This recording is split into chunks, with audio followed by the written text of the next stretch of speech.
আমি আজ আপনাদের একটি সত্য ঘটনা অবলম্বনে ভীষণ সুন্দর কাহিনী পাঠ করে শোনাব। আশা করি আপনাদের সকলেরই ভীষণ ভালো লাগবে। তাহলে শুরু করি। অভিমানের 51 বছর। কিশোর রুমার বিয়ের সত্যি ঘটনা নিয়ে গল্প। তবে প্রথম পছন্দ ছিলেন না অমিতাভ বচ্চন। 1973 সালের জুলাই 27 মুক্তি পেল হৃষিকেশ মুখোপাধ্যায়ের অভিমান মুভি। 27 জুলাই মাঝে পেরিয়ে গেছে 51টা বছর। অমিতাভ জয়ার মিউজিক্যাল হিট অভিমান করে ফেলল হাফ সেঞ্চুরি। বাঙালি পরিচালক ও বাঙালি সঙ্গীত পরিচালকের ছবিতে বাঙালি মেজাজেই জুটি বাঁধলেন অমিতাভ বচ্চন ও জয়া বচ্চন। সঙ্গীত পরিচালক ছিলেন শচীন দেব বর্মন। আর জয়া তো বাঙালি। সাহিত্যিক তরুণ ভাদুড়ির মেয়ে জয়া ভাদুড়ি তখন সব বাঙালির মনের প্রথম ক্রাশ। সদ্য জয়া বিয়ে করেছেন অমিতাভ বচ্চনকে, যে বিয়ে তখন টক অব দ্য টাউন। বিয়ের পরই তাঁদের জুটির মেজাজ ধরে রাখতে নিজেরাই নিজেদের ছবি প্রযোজনা করলেন। অমিতাভ আর জয়ার মিলিত নামে অভিমান। ছবির প্রযোজনা সংস্থার নাম হলো অমিয়া। অনেকেই জানেন না অভিমানের গল্প ছিল সত্যি ঘটনা অবলম্বনে। দুই বাঙালি গায়ক গায়িকার জীবন কাহিনীর নির্যাস নিয়ে হৃষিকেশ মুখোপাধ্যায় তৈরি করেন অভিমান। তারা হলেন কিশোর কুমার এবং তার প্রথমা স্ত্রী রুমা গুহ ঠাকুরতা। কিশোর রুমা দুজনকে ভালোবেসেই বিয়ে করেছিলেন। রুমা সে সময়ের হিট গায়িকা নায়িকা। কিশোর কুমারও তাই। গায়কের মতো তিনি নায়ক হিসেবেও সফল। কিশোরের অভিনয়ে কমেডি কিং হলেও রুমা মননশীল অভিনেত্রী রূপেই তখন বিখ্যাত। কলকাতা থেকে বিয়ের পর রুমা মুম্বাইতে কিশোরের সঙ্গে সংসার পেতেছিলেন। কিন্তু স্বামী স্ত্রীর মধ্যে কার প্রতিভা বেশি, এই নিয়েই শুরু হলো দ্বন্দ্ব। এক জলসায় কিশোরকে শুনতে হয়েছিল রুমার গানের গলা বোধ করি কিশোরের থেকেও ভালো। একথা মানতে পারেননি কিশোর কুমার। তার পুরুষত্বে আঘাত লেগেছিল। তাছাড়া সব পুরুষই স্ত্রীকে ঘরের বউ করে ফেলতে চান। এই নিয়েই কিশোর রুমার মধ্যে তৈরি হয় অভিমান। শেষ মেশ ডিভোর্স। সেই অভিমানের সুর ধরেই হৃষিকেশ মুখোপাধ্যায় ভেবে ফেলেন তার নতুন ছবি অভিমান। অনেকেই বলবেন, তাহলে অভিমান ছবিতে কিশোর কুমার গান গেয়েছিলেন কেন? কিশোরকে হৃষিকেশ মুখোপাধ্যায় বা শচীন দেব বর্মন কেউই বলেননি এটা তাঁর বিবাহিত জীবনের গল্প। তাই গান করার তাগিদেই কিশোর রেকর্ড করেছিলেন তেরে মেরে মিলান কি ইয়ে রায়না, মিত না মিলারের মতো অভিমান ছবির গানগুলি। কিন্তু গোল বাঁধল এই ছবির তেরি বিন্দিয়ারে গান রেকর্ডিং এর সময়।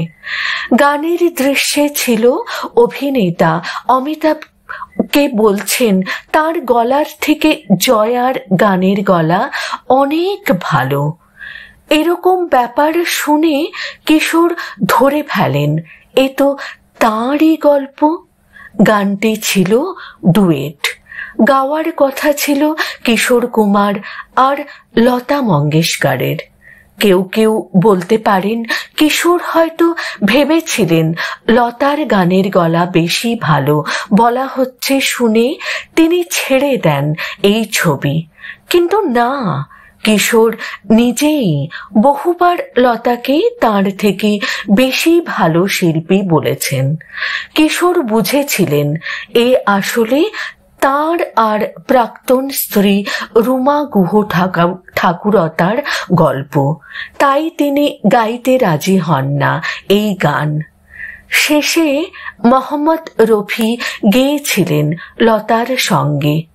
তবে অভিমানের ক্লাসিক হিট হয়ে থাকবে কিশোর লতার তেরে মেরে মিলান কি ইয়ে রায়না।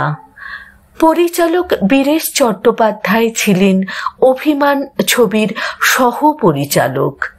তিনি বলেছিলেন, জয়াজির তখন অমিতজির থেকে নাম অনেক বেশি। জয়াজি ততদিনে বাংলায় সত্যজিৎ রায়ের ছবি দিয়ে কেরিয়ার শুরু করেছেন। উত্তম কুমারের ধন্যী মেয়ে রূপে জয়া হিট। বম্বেতেও জয়ার সাফল্য এসেছিল খুব তাড়াতাড়ি। গ্ল্যামার গার্ল নায়িকাদের ভিড়ে না থেকে মননশীল নায়িকা রূপে নিজেকে প্রতিষ্ঠা করেন জয়াজি। আর্থিক দিক দিয়ে জয়াজি বেশি সফল সে সময়। তিনি বেশি বড় স্টার। অমিতাভকে জয়াই টেনে তুলেছিলেন। যদিও কয়েক বছর পর জয়াজি অভিনয় থেকে দূরে সরে যান বহু বছরের জন্যে। অমিতজির জীবনে জয়াজির দান অনেক। বাংলার বিখ্যাত গায়ক সুবীর সেন শুনিয়েছিলেন আরও এক চমকপ্রদ গল্প। তার কথা যদি ঘটত তাহলে তৈরিই হতো না অমিতাভ জয়া জুটি। সুবীর সেনের জমানি অনুযায়ী অভিমান ছবির নায়ক হিসেবে হৃষিকেশ মুখোপাধ্যায়ের প্রথম পছন্দ ছিলেন সুবীর সেন। তখন বাংলা থেকে সুবীর সেন বোম্বে গিয়ে প্লেব্যাক করছেন, গান গাইছেন লতার সঙ্গেও। সুপুরুষ চেহারার অধিকারী ছিলেন তিনি, কিন্তু সুবীর সেন ফিরিয়ে দেন অভিমানের নায়ক হওয়ার অফার। যদিও সুবীর সেন তার আগেই 1971 সালে বাসু ভট্টাচার্যের অনুভব ছবিতে কয়েক মিনিটের দৃশ্যে অভিনয় করেছিলেন। সুবীর সেন নিজেই হারমোনিয়াম বাজিয়ে গান গাইছেন এমন দৃশ্য ছিল অনুভব সিনেমায়। হিন্দি ছবিতে রবীন্দ্রসঙ্গীত সেদিন দুজনে বাংলায় গেয়েছিলেন সুবীর সেন। নায়কোচিত চেহারা তার ছিল এ গানের দৃশ্যে স্পষ্ট। পাশে ছবির হিরো সঞ্জীব কুমার থাকলেও ম্লান হননি সুবীর সেন। গানের শুট হয়েছিল অনুভব ছবির নায়িকা তনুজার বাংলো বাড়িতে। প্রয়াত স্বর্ণ যুগের গায়ক সুবীর সেন আরও কিছু কথা বলেছিলেন। হৃষিতা আমাকে বললেন, সুবীর, তোমাকে অভিমানের হিরোর রোল ভেবেছি। আমার মাথায় আকাশ ভেঙে পড়ার জোগাড়। আমার মা বলতেন, গান গাইছো গাও, ফিল্মে অভিনয় নয়। হৃষিদাকে বললাম, আমায় মাফ করুন, অভিনয় আমি করতে পারবো না। তাই হৃষিকেশ মুখোপাধ্যায়ের ছবির হিরো আমার হয়ে হওয়া ওঠেনি। কিন্তু হৃষিদা অভিমানের নায়কের নাম রাখলেন সুবীর। কলমে শুভদীপ বন্দ্যোপাধ্যায়, দাওয়ালের সৌজন্যে এই লেখনী আমরা পেয়েছি এবং সোশ্যাল মিডিয়াতে পোস্ট যিনি করেছেন তাকে আমার তরফ থেকে অসংখ্য ধন্যবাদ।